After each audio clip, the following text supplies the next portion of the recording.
Blackburn Rovers focus switches to the FA Cup this weekend. Standing in the way is Premier League Wolverhampton Wanderers. Can we cause the upset or will we be crashing out at this stage? We're going to get into it, all of it, next.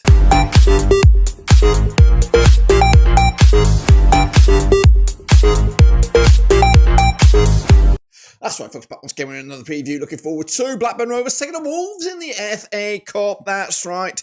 Bit of a distraction from our both our playoff worries and, of course, for Wolves who are trying to avoid relegation. That's right. Do we really want this game? Well, we'll talk about it in a second. Of course, if you knew where you've been, hit the old subscribe. Your one-stop shop for Blackburn Rovers, FA Cup, World Football. We're going to all hear under one Rooski, that's right. Yes, focus away from the league, of course, and concentrating on getting through to the next round of one of the most prestigious cup competitions in club football. We'll get into it in a minute. Big shout out to the VIPs, the patrons, and the members. You know who you are, but let's get into it and preview the game then, shall we? Here we go.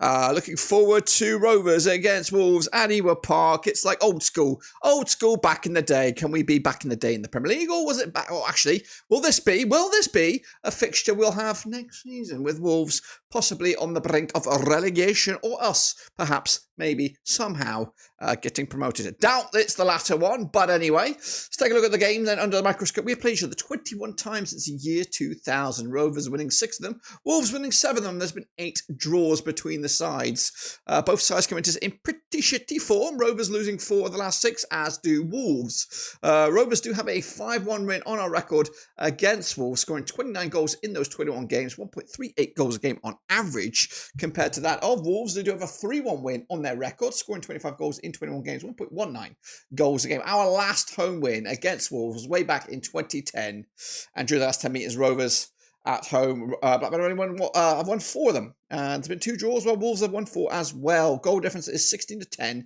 in favour of Rovers. Here is a quick look at the last 6. It doesn't look good in the last 6. It's actually been 3 draws on the spin in this competition, whether it's at Molineux or here at Ewood Park. Rovers' last victory not on the screen. Goodness gracious me.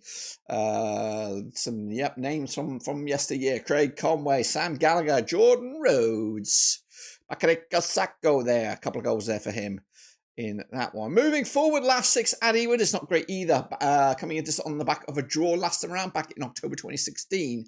Our last victory, like I said in earlier, back in 2010. Dave Edwards was a familiar goal scorer. He scored in a 3. The last 3 against us. But it's been a long time since we've even played against each other. Let's take a look then over the last 10. Last 3 have been all square. Rovers' last victory right here, 2012. That was at Molineux. So it's not a fixture list that we look forward to, really. If you go even further back to the history books, look at this, last 80. Or in the previous 80, we've only won 30. They've won 33. It's been 17 draws. They've scored more goals than we have, 141 to our 134. So that's the game under the microscope. Just look at the divide in quality here. We've only got 55 million euro squad. They've got knocking on 400 million euro squad. So very, very much what's the Goliath thingy-majiggy, whatever they call it, somebody and Goliath. I can't remember what the parody or what the heck it is. Simon and Goliath, Stuart and Goliath, what the fuck, I don't even know. Anyway, they've got average 12.61 million euros a player compared to our minuscule 1.91. We have an older squad than they do. They have more national team players, more youth, and more foreigners than we do as well. Take a look at the coaches under the microscope. It is John Eustace up against Victor Pereira at Ewood Park. We're rocking it, or he's rocking a 1.48 points per match ratio. Pereira's won 1.89 points per ratio. That is, of course, throughout his managerial career. The star men on the books: Tyree Stolen for now. It should be really Emmanuel Dennis, you would imagine, up against Matthias Kuna, who may or may not be involved in this game, of course. What about the squads then? Let's take a look at my beloved Blackburn Rovers then, shall we? It's been revamped a little bit. Blastus Toff will probably play into the defensive ranks. We've got now Yuri Ribeiro, Dion Sanderson in there now, and now the transfer window has slammed shut. Hayden Carter is edging closer. He might be a little bit too early for this game, but he is, of course, getting closer to full fitness. Into midfield, of course, we have Adam Forshaw these days. Travis is back, but likely be rested. Sigurdsson's still in the books as of right now, but could be excluded because we've reached the capacity of a 25-man squad. And we're looking for exclusions. There was talk of Swedish transfer window slatting shut on today, I think. So he could be on his way out. Meanwhile, up top with the likes of Leonard, he's still with us, did not go on loan, but he's got a bit of a back issue. Got Mac Gay, of course. And now new faces, Corley Woodrow, Augustus Cogbo, who had a cameo the other day, and Emmanuel Dennis, to name but a few. What about my starting 11? Well, here it is. We're going to go with Blastus Toff between the six. Going to go with Ribeiro on the left-hand side. Ranking is still on the right. Cannot change the centre-backs at the moment. Going to go with Bath and Hyam. Into midfield, I'm going to give Forshaw the benefit of the doubt. Him and Buckley to play. Then Koza Doobie, Dolan and Cargbo to start in those trio behind Corley Woodrow. No place for Dennis. I just think he's a little bit rusty, and I think it'll do him more damage than good.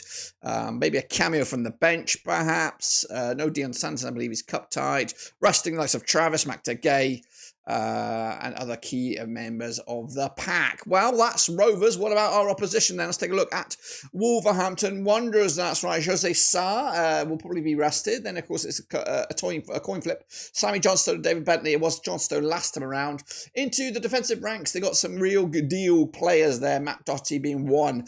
Emmanuel Ogbagdu as well. Craig Dawson still kicking the ball about as well. Into midfield, we've got the likes of Andre, Yao Gomez, Tommy Doyle, Nelson Semedo, and up top, of course, you got Hiwang Changwang, and Matthias Cunha, of course, which probably be rested, and Jorge Strand Larsen. This is my 11 for you for Wolves this coming week. Johnstone between the sticks, you've got Doherty, Bueno, and Agbagdu making up a back three. Gomez, Doyle, Gomez, and Ati Nuri there across the midfield four.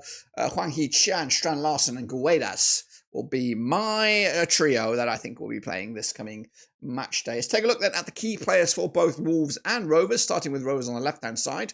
Callum Britton's been our main man, but I believe he'll be rested. Bat will play against his old club. That's right. Ainsley Pears will also be rested. Cantwell could come in place of Dolan because he didn't play last time. And this might be a game where he might start, so could be there. Transfers out, getting closer though. Beck will be rested for sure.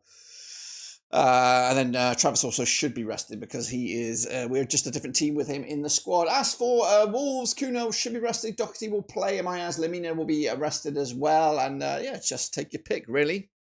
Who will be in the lineup for Wolves? Let me know down below. Let's take a look at the stats then for both Rovers and Wolves here. This, of course, Premier League stats for Wolves, Championship stats for Blackburn Rovers, 6.90 average for Rovers. With the 8th best team in the division, according to the statisticians. Played 31 games, scoring 35 goals. Averaging 1.1 goals a game. As for Wolves in the Premier League, they got 6.84 on average. They're the 16th ranked best team in the division. Played just 24 games, scored 34 goals, averaging 1.4 goals a game. Possession-wise, Rovers just edge it 47% compared to the 46.5 of Wolves. They have had 4 clean sheets to our 11. As for the duels, 50.7% duels won. That's like for like between the two sides. Rovers edging it though with the aerial duels. Both sides have 2 red cards to their name. Well, let's take a look at the stats then, possession-wise, coming at you. Rovers in the top, Wolves at the bottom. When in possession, Rovers are pretty much evenly split down the left and the right-hand side when they're in possession. And of course, can more often than not be found in the defensive third than the attacking third. As for Wolves, pretty much carbon copy in the action zones. As for possession, when in attack, they prefer the left to the right. As for shot direction, Rovers prefer the right to the left compared to Wolves' left to the right. They pull the trigger 60% of the time in the 18-yard box. Rovers 59% in that same area of the field. As for shots received, 18% coming down the left-hand side for Rovers and 57% in that 18-yard box. As for Wolves, 19% coming down the right-hand side and 60% in that 18-yard area. Let's take a look then at the goals, how they were scored. Rovers chipping in with 23 goals through open play, 5 set pieces, 3 counter-attacks, and now 3 penalties, making it back-to-back in the previous 2 games. Own goals, just the 1. As for goals conceded, 19 through open play, 9. I say 9 from set pieces, 3 penalties at that moment. As for Wolves, goals conceded, 21 through open play, 8 counter-attacks, 5 set pieces.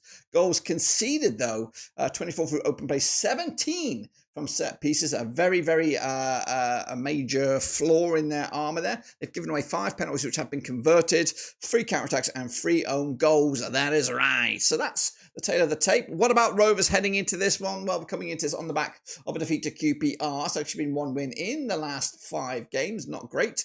Following on from this, we do take on Tony Mowbray and Adam Armstrong at the Hawthorns as West Brom host Rovers. And then, of course, some other games which could be won or could be lost because we've been a bit shit at the moment. As for Wolves, they're coming into this on the back of a 2-0 win over Aston Villa. They've had time to prepare for this game. Prior to that, though, losses to Arsenal, to Chelsea, to Newcastle, but they did squeak past Bristol City in the FA Cup last time around. 2-1 it was in that game. After this, they'll take on Liverpool, they'll take on Bournemouth, both away games for them. So 3 away games on the spin before a couple of home games against Fulham and Everton, where they hope to get some points back in the locker there. Let's take a look then at the form coming into this Rovers. 2 wins of the last 3 at Ewood Park. Wolves on the flip side, just 1 win in the last 4 on the road.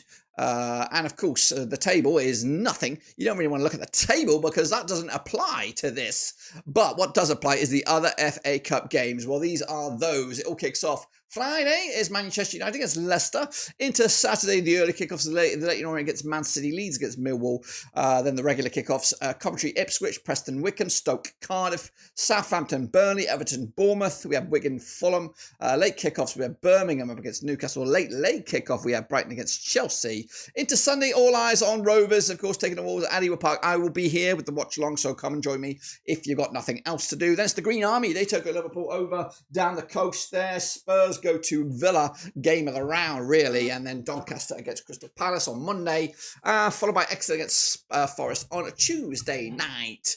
That is, of course, pretty much what I've got for you for the game, really. But what about my prediction? What do I think will happen in this game? Well, to be honest with you, let's go off script here and talk about my gut feeling for this game. This game, I think, for both parties is coming at you. And I don't think either club wants this game. I really don't. I think it's going to cause a strain on the team. Of course, Wolves are focusing on staying in the Premier League. We are trying to keep ourselves in the playoff discussion. We are threadbare a little bit. The only good thing I can see about this game is the likes for Toff, for Joe Costello, fringe players, Dewberry, maybe even Emmanuel Dennis and the new guys, Cargbo, just to get some minutes under the belt. I think in a way it's a great for the Travises of the world to rest up, get ready for Wednesday, get a little bit more rest in the legs because it's been a slog for them. So that's the only thing. And honestly, it's a free hit for Rovers, absolute free hit. All the pressure is on Wolves. If they lose, that's going to create the headlines. If they win, it's just going to be a murmur. We won't even get it. We will be a footnote in the headlines. So all pressure is on Wolves. Of course, I'd love to win it. I'd love to win any game, even if it's a reserve game.